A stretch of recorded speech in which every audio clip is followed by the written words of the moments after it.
I had an uncle who used to say, Joey, you're labor from belt buckle to shoe sole. Well, he's labor from forehead to the tip of his toes. He used to run the laborers out union. Look, folks, today I'd like to speak about my top economic priority, fighting inflation. I understand Americans are anxious, and they're anxious for good reason. I was raised in a household when the price of gasoline rose precipitously. It was the discussion at the table. It made a difference when food prices went up. But we've never seen anything like Putin's tax on both food and gas. America should also understand our economy has unique strengths that we can build on. The job market is the strongest it's been since World War II, notwithstanding the inflation. We added another 390,000 jobs last month, 8,700,000 new jobs since I took office. An all-time record, never that many jobs in that period of time. Unemployment rate is near historic lows. Millions of Americans are moving up to better jobs and better pay. And since I took office, families are carrying less debt on average in America. They have more savings than they've had.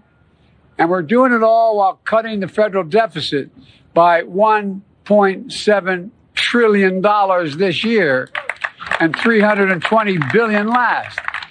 If I hear one of my MAGA friends once again talk about debt and deficits, I'm going to be good. They increased the deficit by $2 trillion. Anyway, that's another story. But look, this is the largest decline in American history. Because of the progress, America can tackle inflation from a position of strength unlike any other country in the world, because every country in the world is getting a big bite and piece of this inflation, worse than we are in the vast majority of countries around the world. But make no mistake about it. I understand inflation is a real challenge to American families. Today's inflation report confirmed what Americans already know. Putin's price hike is hitting America hard. Gas prices at the pump, energy and food prices account for half of the monthly price increases since May. Inflation outside of energy and food, what the economists call core inflation, moderated the last 2 months. Not enough, but it moderated. It's come down. And we need it to come down much more quickly. My administration is going to continue everything we can to lower the prices to the American people, and the Congress has to act, and they have been of late. I worked with a lot of honorable Republicans, very conservative Republicans over the year when I was a senator. But this is the MAGA gang. This is the MAGA crowd. I really mean it. They have a fundamentally different view of the role of government and who should pay what. Look, they hate fossil fuels. And a lot of the numbers that I think Brian's really good, but a lot of the numbers he talked about are not true. I mean, we're not producing as much as we did under President Trump. The idea that it's European, that it's the Europeans that are causing natural gas to go up a lot isn't true. We just were unprepared for this particular moment and don't have enough pipelines. Look, they hate fossil fuels. They don't want to go to the Permian and be seen with Scott Sheffield from Pioneer. They just don't want to do it. They think it's a really bad thing for the election. It's not, but it would help they're a little backward. If they made a deal with the so-called devil to be able to move the forward curve to say, guys, you got to start producing much, much more. Oil would drop. They'd work with their refiners to try to figure out how to get more production. But David, these are dirty companies. And they don't, yeah, it's better not be seen with them. They are making efforts to obviously reduce their carbon footprints. All the majors have the ambition of being carbon neutral. But did you ever hear Biden say 1 and 2, by the way. Have you heard Biden say, you know what, they're doing things and I want to break bread with them? Have you heard him say that? No. No. No. No. No, it's like they're doing nothing. It's like the companies from the 70s. He is not in touch with business. There should be a more robust dialogue. I don't know to what extent there is. These referred to it. I don't know. But you certainly could imagine a more robust dialogue around all of these Maybe it was issues. more unionized. Then he talked to them. They don't consider them a partner to a certain extent or a trusted partner in the energy transition. But so the Saudis are better? Is it better to go to Saudi Arabia? No, it isn't. But at the same time, we do have this climate change issue, which is not an insignificant one. And it keeps deal coming. with the devil. Every year. Saudi Arabia, not Permian. So the Saudis are better friends of the United States than Western Texas. All right, fine.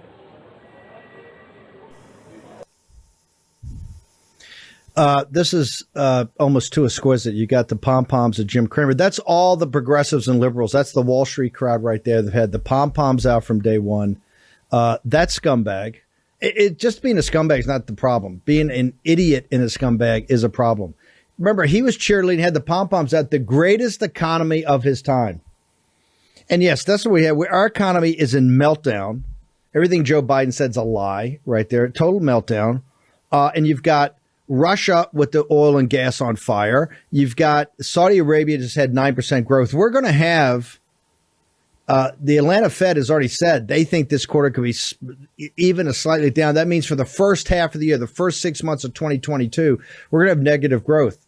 That feels like an recession to me. Yet Venezuela, we're on bended knee to Venezuela. We're on bended knees. He's flying over to Saudi Arabia. They're going to go to Saudi Arabia and kowtow to get him to pump more. And when Jim Cramer calls him out as a liar twice in one dialogue, here's what we have to do in Memphis. Can you just please? I want to bifurcate and get the later. I want to have that Cramer thing because I'm gonna play it at the bottom of the hour too. It's too good. It's too good. It's all coming unraveled for him. And for Joe Biden, since he directly attacks us as his he addresses us as his MAGA friends because we're the only ones that are on the deficit and the debt. Joe, once again, the whole thing in employment and the debt and the deficit, it's all a lie. We came out of a crash in aggregate demand. It's what we talked about this show on January 20th of 2020 when we started this show. You're going to have this collapse of aggregate demand. Just coming back with that aggregate demand and what we did to do that, the stimulus we had to do that, both the Trump administration and yours 1.9, once that stopped those deficits. So you haven't changed anything. You gave us a deficit this year of $1.5 trillion. Don't sit there and lie, or somebody please explain the math to him. Also, the jobs, that's just a natural comeback from the lockdowns. You've created nothing. The core economy itself is DOA. This is the essence of the problem. And quite frankly, this is all the American people care about. This is why the consumer, all-time historical low in consumer confidence. And if you don't think that's going to roll through to unemployment, you just stand by, baby. We've been dead right on this for the last year about exactly where this economy is going. And I'm telling you, the unemployment is going to get filthy. He's going to come back with a massive stimulus package. It's all coming. It's all coming. The Fed's going to get jiggy here. They're not going to do the quantitative tightening they need to do. They're going to keep pumping cash into this. So we're in what's called a vicious cycle, not a virtuous cycle. I want to go to Congressman Andy Biggs. He's got a ringside seat for this. He's one of the Freedom Caucus guys, one of the toughest guys in the House. Congressman, given last night, the dog and pony show, then this morning, the reality check on the numbers, right? The reality check on the numbers. And then throughout the day, just one more bad poll. Only Quinnipiac, which is not Trafalgar, not a right-wing group, they come out and say, hey, only 22% of young people approve him, only 28% of Hispanics, only 33% of all Americans, and independent voters, I think it's 26 or 27%. Congressman Biggs, where are we in this entire mess? Well, we're in a real meltdown, right? I mean, you guys have done a great job talking about the economic meltdown that we're in and the misdirection of Biden and company. I mean, they're just lying. I mean, so they changed the bundle of goods that you check. So it appears like you only have 8.6% inflation, but in reality, in Arizona, you go back to the original basket that you had 40 years ago, and we'd be sitting about 15 to 17% inflation. You start looking at the unemployment numbers. They fiddled with how they calculate unemployment under Obama, and so they don't count the people who aren't looking, the people who are underemployed. There are a lot of jobs out there that are wide open, but the incentives are there. So it's a horrible mess on the economy. It's a horrible mess on the border. And you know what? In America, he's got like a 32% approval rating, Biden does. If you go to Mexico, it's a 52% approval ranking. And if you go talk to people on the border like I do who are sneaking into the country, surrendering, it's almost a 90% approval. Why? Because he's going to give them whatever they want. We are in the middle of the most serious existential crisis of the United States in history. In the meantime, they're taking away guns. That's their what they're trying to do. They're allowing people to protest in front of Supreme Court justices' homes to try to intimidate them. You actually have the infrastructure is there now for a massive amount of unrest fomented by the rhetoric, the hateful rhetoric of the left, and particularly this president who should be serving ice cream up apparently in an ice cream shop instead of talking about economics or anything else on the national or international stage. Congressman Biggs is, I think it's Real Clear Politics that has the map up today off the Cook report. It's got 180 seats for the Democrats, 223 seats, I think, already, or maybe even 232 for the Republicans, with another 32 that are up jump balls, but most of those are leaning Republicans now, because you could have 250, 260. Also, the Senate looks like it could flip. Given the math, and it gets worse every day for the Democrats, in desperation, and you're seeing this a lot in this dog and pony show of Liz Cheney and Benny Thompson, where they're pleading with Merrick Garland, they're pleading with Merrick Garland to basically indict Trump because they understand it's the only thing going to save them.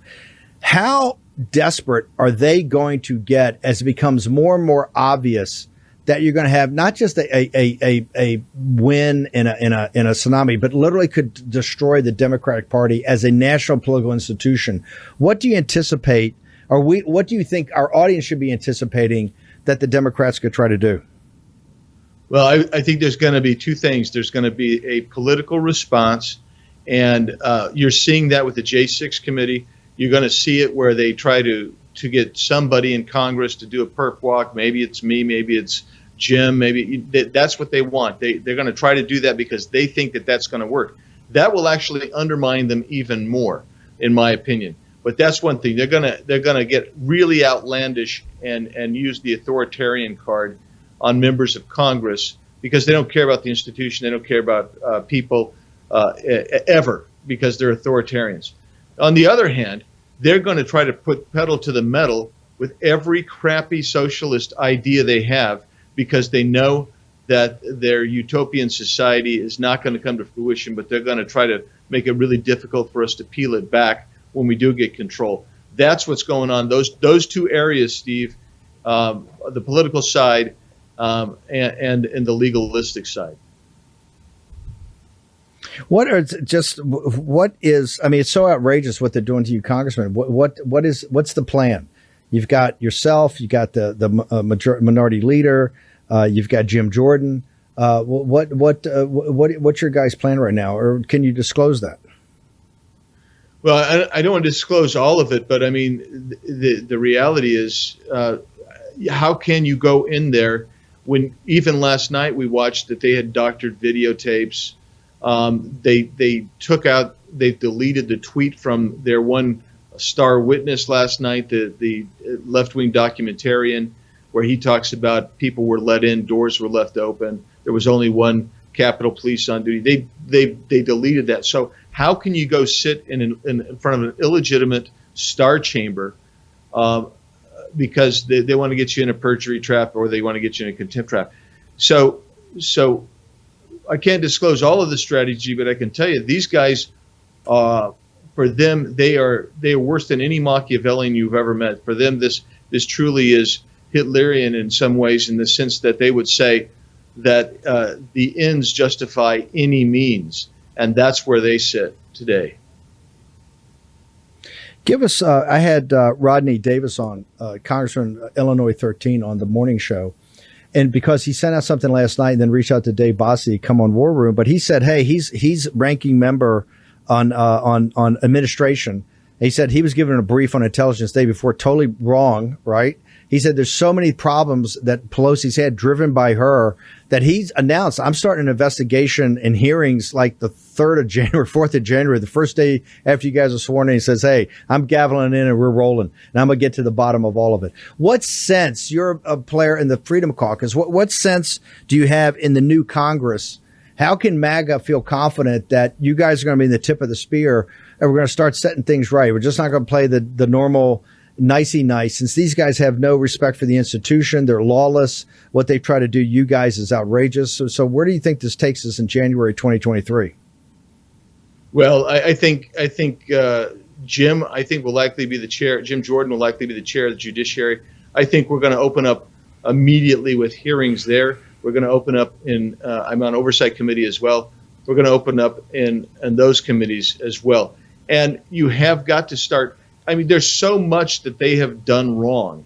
And basically, they've taken the pendulum. They've tried to destroy the institution. They've slandered and defamed people. But more than that, they've engaged in criminal conduct. I think we've got to get to the bottom of that. So investigations have to be opened up in both those committees.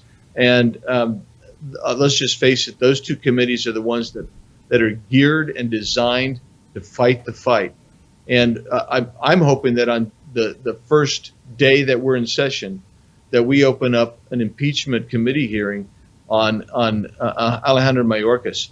I would suggest to you that failure to demand prosecution of somebody of all these protesters who are in violation of law. We've seen Merrick Garland is basically abrogated his duty, and then of course Joe Biden has just probably really done impeachable conduct, high crimes and misdemeanors. So this is where I think the tip of the spear is going to be through those two committees, oversight and judiciary, and they're going to be very active committees. I hope to continue on both those committees, and I will tell you, we will be really busy investigating this administration and the minions of Joe Biden who are driving this country off the edge as fast as they possibly can.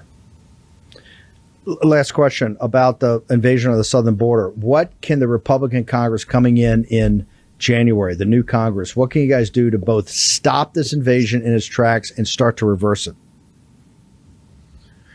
I would give several suggestions that we ought to be doing now. We need to be working with the states, and I've called for states to basically treat this as the invasion it is on Article 4, Section 4 of the Constitution, and start sending people home, right, under state law, make the federal government come in. The second thing is, if the DOJ is not going to facilitate, and Department of Homeland Security is not going to facilitate Border Patrol and ICE in carrying out their lawful duties, we need to find areas that the president wants funding for, deny funding for those, and inspire him to start allowing the enforcement of the laws that we have in place. That alone would, within a very short order, promote disincentivization. In other words, you would disincentivize the cartels and people from coming over, and that has to be done. I think we could start doing that now. I'm tired of missing leverage points against this administration, and that we've got to use every leverage point, every rule, and stick together, and that's how we do it, Steve. Congressman, how do people get to you on social media? How do they find out more about you? I knew you were going to ask me. I never know, but I know today, Steve. It's Twitter @RepAndyBiggsAZ, Truth @RepAndyBiggsAZ, Instagram @RepAndyBiggs, Facebook Congressman Andy Biggs, or you can follow me. Just go to www.biggs.house.gov. Congressman Biggs from Arizona 5, thank you very much. Appreciate having you on. Thanks, Steve. Take care. Okay, in order to get there, to get to that Congress, we got to have a full participation by the Army of the Awakened. One of the most important things we're going to have Dan Schultz on here in a minute. I want to get to Jim Marchant, who is running for Secretary of State in the great state of Nevada.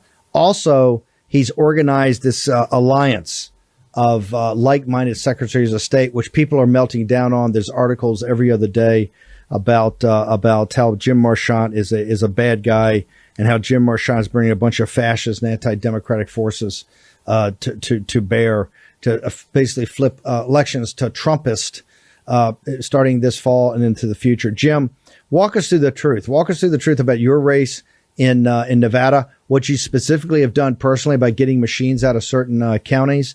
And then I want to pull the camera back and talk about the alliance that you've put together and where do we really stand. I just was so honored to have Audrey on the other day, the candidate for New Mexico, and to see the young talent. You know, not everybody's a Mark Fincham or Jim Marchant, right? It's not just all. It's just not all old white tough white guys. I got Karamo in Michigan. I got I got Torillo in New Mexico. I got some incredible talent coming up that you're doing. So tell us about your race first. What are the issues? And then I want to talk about the alliance. Well, they are pulling out the stops, and this is not only Democrats, it's Republicans also. They are flat out lying about everything that I'm doing. They say that I'm a former Democrat. I have never been a Democrat. They say that I haven't voted in some elections. I haven't missed an election since 1974. They say I put children in danger. I'm the devil, and it's absolutely not true. And that's the problem. They're projecting, because that's what they are. My opponent that put all this stuff out is a Mitt Romney, Liz Cheney acolyte, and they know how to sling mud, and that's exactly what they're doing. And I don't do that, but I have to take every opportunity to get the word out that what these people are doing are lying, and it's all comes from the source.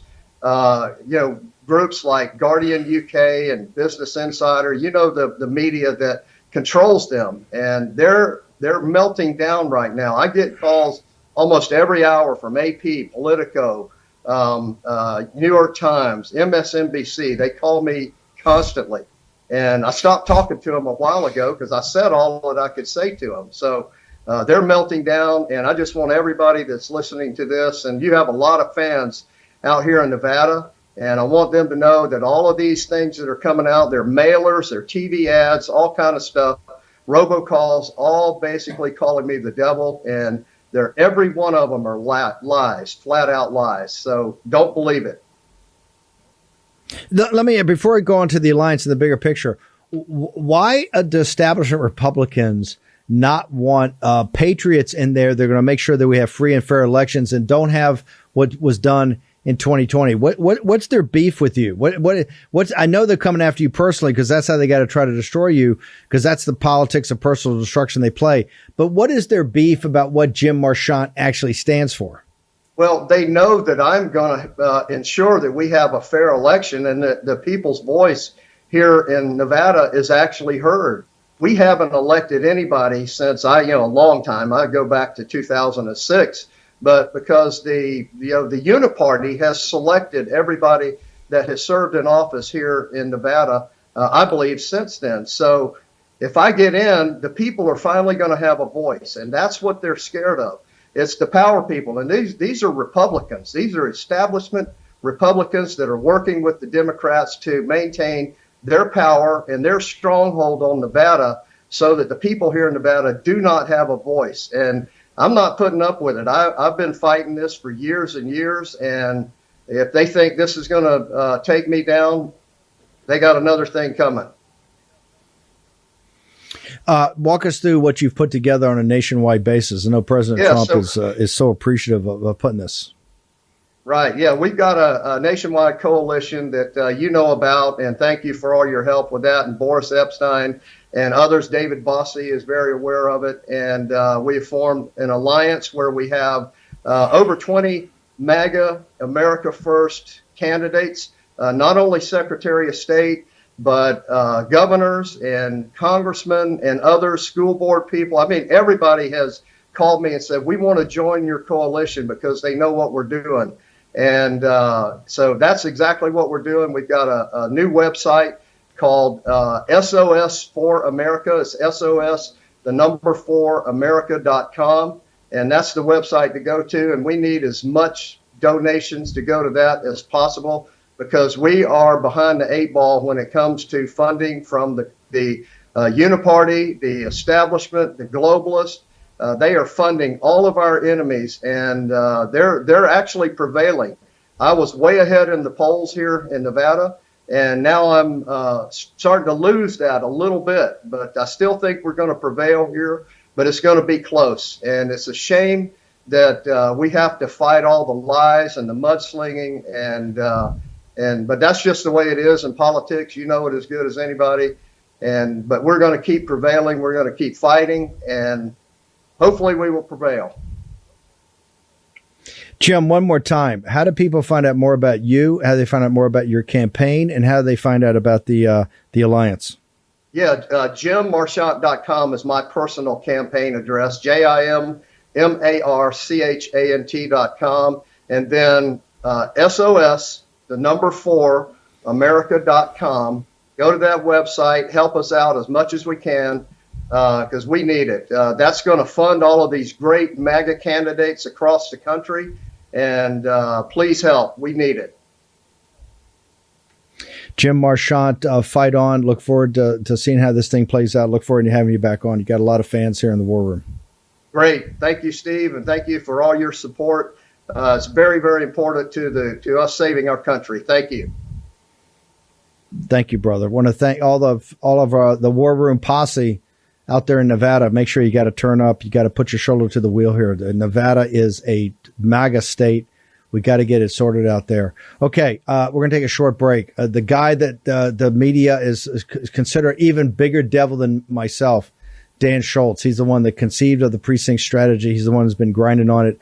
Now he's a kind of a national media figure, as though left-wing media has gone after him tooth and nail. We're going to take a short commercial break. We return. We've got Dan Schultz of the precinct strategy, the Army of the Awakened. That's what we're putting together here. And of course, the left hates it more than anything. Short commercial break. Be back in War and Battleground. Just a moment.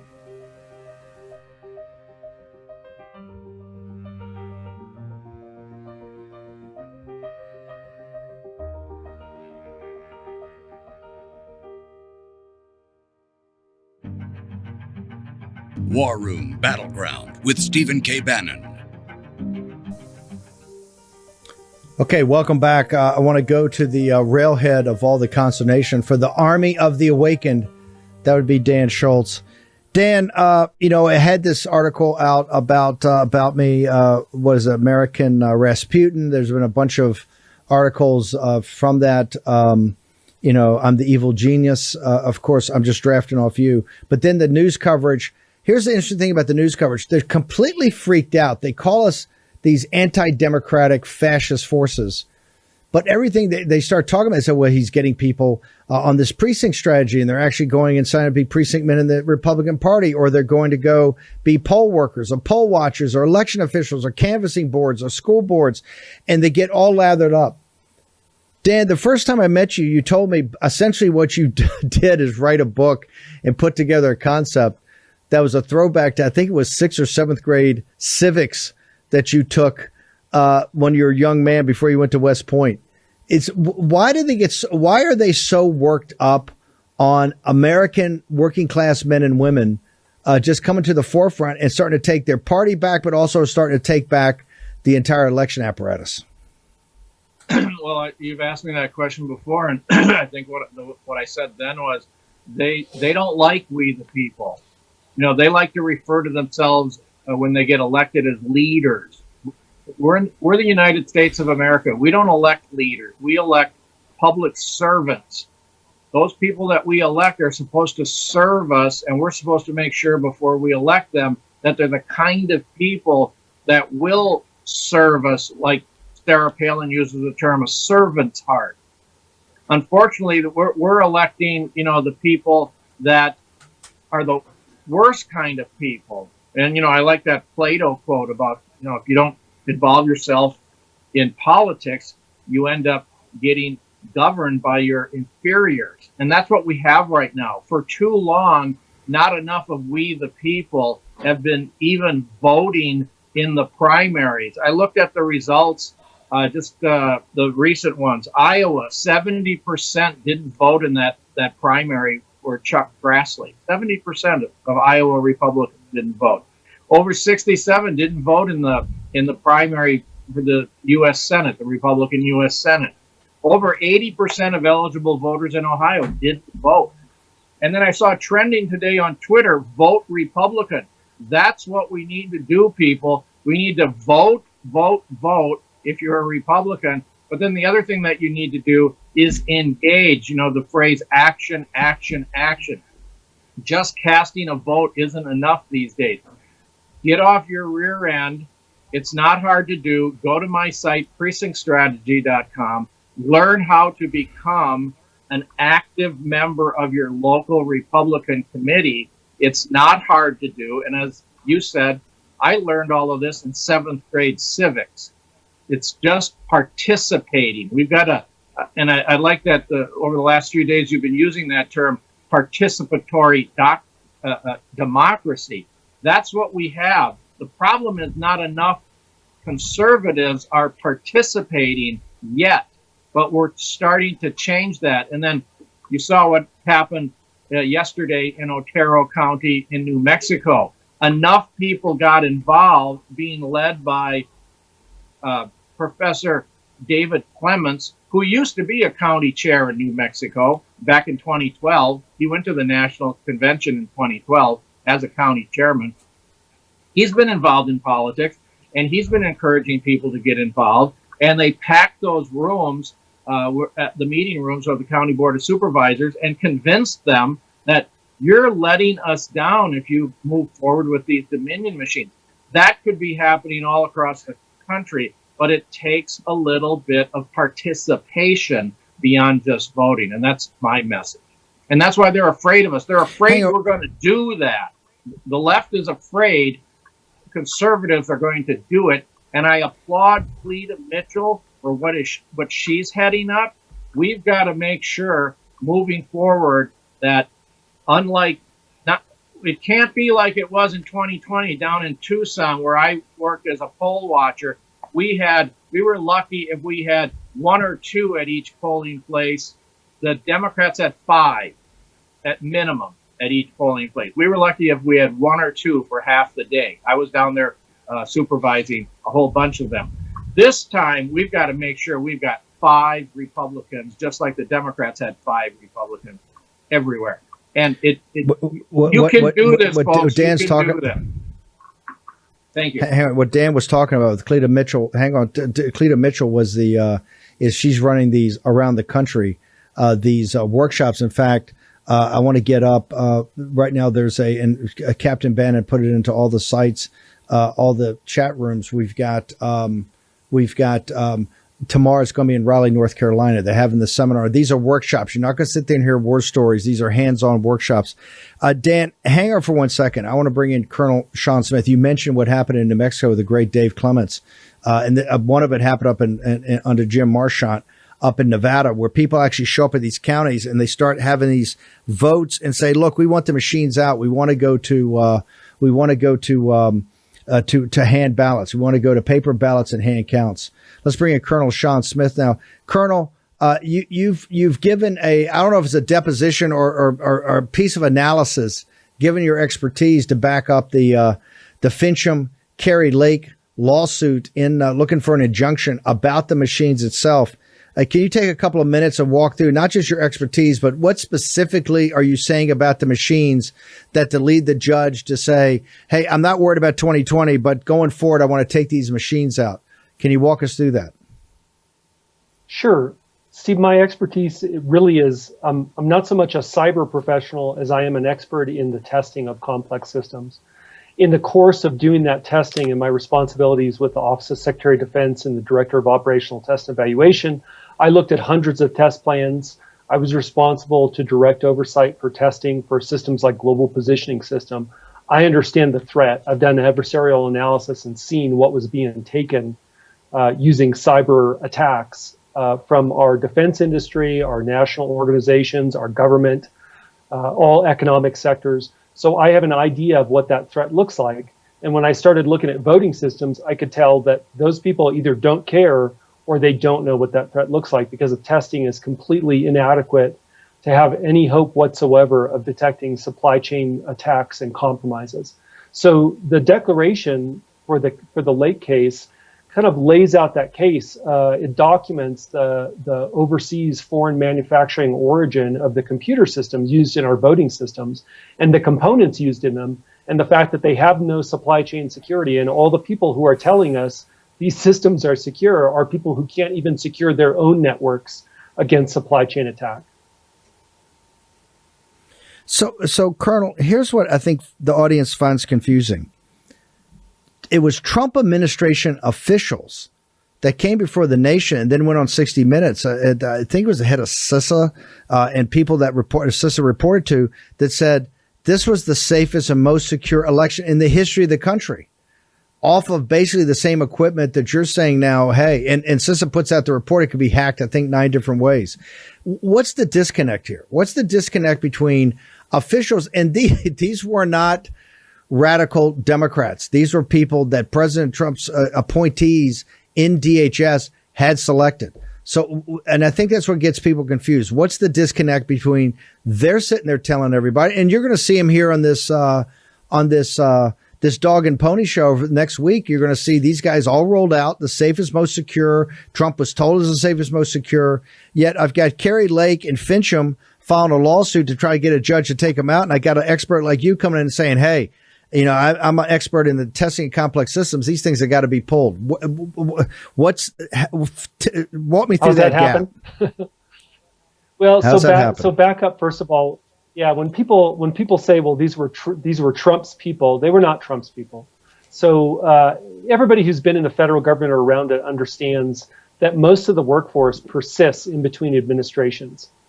Not only do most of the professional civilians persist, but they have this immense contractor base that also continues and persists. So the political appointees move in and out, but that whole workforce that is most of what people would call the deep state, and also a lot of faithful, public servants, those people do not get changed over. So saying in the first place that they're Trump's people or that they were Trump administration or Trump's picks is a little bit and maybe a lot misleading.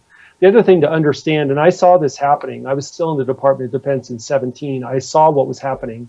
A lot of the people who had been political appointees put in place under President Obama's administration were sort of inserted as civilians. So in other words, they were put into more tenured positions instead of the appointed positions that would turn over. But beyond that, this structure of the Election Assistance Commission and their advisors and the people involved in it, that revolving door with industry and the nonprofits, that was in place long before President Trump. He didn't have any effect on that whatsoever. I think the only thing he did was maybe he appointed an EAC commissioner. But all those people advising them and telling them everything's good, that was all in place long before. So when you look at that joint memorandum that you're referring to, and Chris Krebs was, he's deeply invested in the way things are. I'm not saying he's corrupt, but he's either corrupt or incompetent, because you couldn't be in that position and not be one of those two things and think what he thinks or say what he said. But the people who signed that memorandum, that joint memorandum, were sector and government coordinating council representatives. Half of them, the sector coordinating council people, were all people from the voting system industry. I mean, you look at them, they're literally the representatives from the voting system companies or from electronic registration information center, those kind of, nonprofits. Okay. If as you sit here today, if you could go to the voter systems industry, is there a set of things that can be done to actually make this machine secure? Or is your position, hey, in this situation, they just all have to come out because they're by the structure of them, they're not salvageable? Colonel Smith. The last thing you said, if you want to secure systems that were built overseas with overseas parts, particularly in the People's Republic of China with no supply chain security or oversight of design, integration, assembly, or anything, you need a flamethrower. There's no team that is going to be able to secure those. And just to find the kind of compromises that you could embed in those systems, because they can be extraordinarily sophisticated and covert, it would take you, billions of dollars of testing on a single voting system to find these if they've got them hidden well. Like the way that they had the super micro motherboard hack, where they just had a tiny little component disguised as something else, and it was sitting on that motherboard and transmitting data off of it. It's too well hidden. There's too much complexity. You cannot fix these systems. Colonel Smith, how do people get the deposition or what you put forward into this trial? How do they get a copy of it? We've got it up online. How do they get to you? Are you on social media? Can people follow you? Sure. You can find our information and the data we put up at causeofamerica.org. And then I think the entire filing for Lake is posted up on Frank's Speech. I don't know if we've got it posted on Cause of America yet. I should. I help run the library, but I should know that, but I don't know that yet. So causeofamerica.org or up on Frank's Speech for this case. Colonel Smith, thank you. Thank you for participating. Really appreciate it. And thank you for jumping in and putting your professional expertise for the good of your country. Really appreciate it. Thank you, Steve. Take care. Colonel Shawn Smith. I want to go back to Dan Schultz. Dan's West Point Army officer. Schultz, you see right there, one of the things about the precinct strategy and getting people engaged, this whole fiasco that happened in the 2020 vote. And I want to ask you about the particularly the machines. You mentioned Dave Clements, and this shows you the participation we need people to have. They're going to the counties. It's happened in Nevada. It's happened in New Mexico. Are these huge counties? The answer is no. But the citizen, it's the same. It's the same drive. I want to make sure people understand, particularly in the precinct strategy. You do not need to be a donor. The power of what Dan Schultz lays before you is that you actually have ownership without donorship. It's the one thing I've seen, and this is obviously the mothers going to the school boards, all this. At this level of participatory populism, what it needs is your effort, your focus, your energy, and some of your time. Okay? And realize some people have very limited time. You got to kind of pick and choose what you're going to do. But Dan, I want to go back to this thing about there's no charge here. Yeah, you may have some incremental expenses by going to a conference or something like that, but this is something you don't need to stroke a check. This is all about getting engaged. And I think, Dan, at the end of the day, that's what most freaks out the mainstream media and the uniparty. They understand that if people actually start getting engaged here, things are going to change. Dan Schultz. Yeah, thanks, Steve. Yes, it's all about showing up and your sweat equity, your time. And it doesn't take a lot of time. I ask people when I recruit them, look, your time commitment will be about 3 hours a month. You should go to the monthly meetings, learn how it all works. And the nice thing about those monthly meetings, guess who comes? Candidates. And then you pigeonhole the candidates and talk to them and face to face and ask them hard questions. And if they run out of the room, you can chase after them and say, wait a second, I want to talk to you. You came here to listen to us. Well, listen to us. And so you get to do that, and then you help get out the vote. In some states, there are nominal fees, but in most, there are not. Like here in Arizona, there's no mandatory dues. We have a right to run for precinct committeeman. It would be a poll tax if they told us that we had to pay something to be a precinct committeeman. But it's purely, if you want to donate some money, you can do that. I donate money to my local committee, but that's about it. Because I know if I give it to the county committee or the state committee, it's probably going to be squandered on something. So I do it locally. And then I spend money getting out the vote in my precinct. And it's my choice because I'm a volunteer. You're a volunteer. The problem is we just don't have enough conservatives. And what I tell complaining conservatives is this. The reason the Republican Party isn't, quote unquote, conservative enough for you complaining conservatives, is there's not enough of you complaining conservatives in it. And it's a wide open field. There's half of the slots on average in every precinct, voting precinct, are vacant and awaiting a warm conservative body to fill it. So volunteer. My dad told me before I went to West Point about the Army. He had been in the Army. Never volunteer for anything. Well, he was wrong about that. He was wrong about that. My civics I don't know. In the Navy and the said, Army, I still made that right. I think afterwards you can definitely volunteer, but not in the service. Big mistake. So anyways, bad mojo. So anyways, but see, I volunteered to go into the Army, right? So anyways, but volunteer to stand up to the plate now. Our country is in a political crisis. My 7th grade teacher told us if it ever gets into a political crisis, I've told you what to do. A first step, get involved in the political party of your choice down at the local level by becoming a voting member of it. And it's called precinct committeeman in most states. And I explain it all at my site, precinctstrategy.com. Okay. And once you go on precinct strategy, I want to make sure what Robert Beadles, the great Robert Beadles, also included. Tell them about the link that's on there. Yeah, we have a new platform called the Precinct Strategy Communications and Collaboration Platform, hosted on a site called pill.net, which Robert Beadles owns. He's a 10% original owner in gab.com. And what we can do there, once you're on the platform, it's for America Firsters only, is you can set up chat rooms and chat about issues. You can organize on it electronically. You can share documents. I've uploaded all sorts of documents, bylaws, forms, strategy documents. that anybody that's on the platform can find and share and use. And we've got to have a communications platform. The party won't give us one by design. They don't want us to have one. The Democrats have one.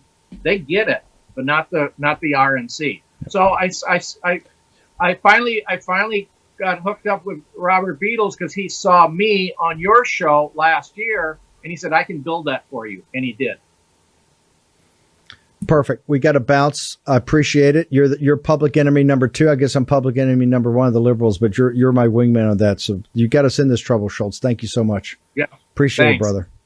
Take care. Okay, I tell you, we're going to announce that we're going to have this segment. I want to introduce Jayne Zirkle. Jayne's a young investigative reporter that does a lot of work for us. Jayne, we're going to talk, and I think we're going to conclude this tomorrow. This is about artificial intelligence and face recognition used in schools. Tee up the problem. You got about a minute and a half, and we'll continue it tomorrow morning. Jayne, what is this issue that's got you so concerned? So essentially what we've been seeing is a trend of tech companies introducing mass surveillance technology and military-grade technology into schools as a way to prevent school shootings, or at least they say it is a way to prevent school shootings. But if you look at the track record of how this technology has been implemented in America and around the globe, this type of technology that they're proposing has often been a tool of authoritarian governments to oppress and spy on their citizens. So it's really key that parents pay attention to what measures are being presented as safety and security that may very well be invasions of their children's privacy. Jayne, we're going to hit this tomorrow morning. I want give your social media right now. We're going to have you back on 10 o'clock tomorrow morning. We return to the war room. What's your social media? You can follow me on Twitter at Jayne Zirkle. Got to get you up on Getter. On Twitter, the facial record, the bad guys, the tech oligarchs going to take you down. Jayne Zirkle is our new Natalie winner. Natalie is she kind of trained under a little bit under Zirkle. Zirkle did some great investigative work on the hard drive from hell. We'll tell combat stories about that later. Jayne Zirkle, thank you for joining us. See you tomorrow morning. We'll see all of you back here at 10 a.m. Where? The War Room.